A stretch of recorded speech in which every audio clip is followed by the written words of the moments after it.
झाले तर पाहू शकता की त्याचं कणिक आणलेले मकाचे कणिक आणलेलं होतं बाजूला कणिक आणलेलं होतं तर आम्ही काही उकडून खाल्ले. नंतर आता अशी भूक करणार आहे रेसिपी बघा. सोलून घेतले नंतर मीठ तेल टाकून ते बघा कसं चविष्ट लागतं. कुणी अशा पद्धतीने करतं, कुणी हे टाकून उकडून खातं. म्हणजे असं करून पाहतो मी, किती टेस्टी लागतं.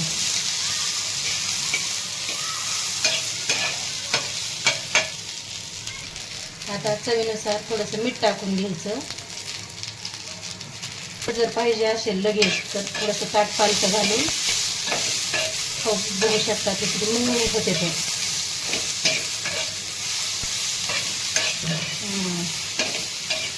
हे असं करून पहा तुम्ही, कसं चविष्ट लागतं. खूपच चवदार लागतं हे असं तुम्ही. ह्याच्या बऱ्याचशा रेसिपी होत्या.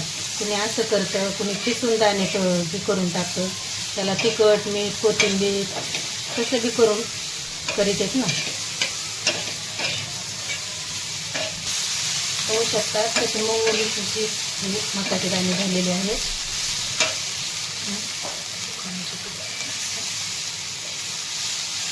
व्हिडिओ जर आवडला तर कमेंट करून झालेला आहे. तर याची तुम्हाला आवडली तर करू शकता. आता गॅस कमी करून थोड्या वेळ ठेवायचं, नंतर खाण्यासाठी तयार झालेलं आहे.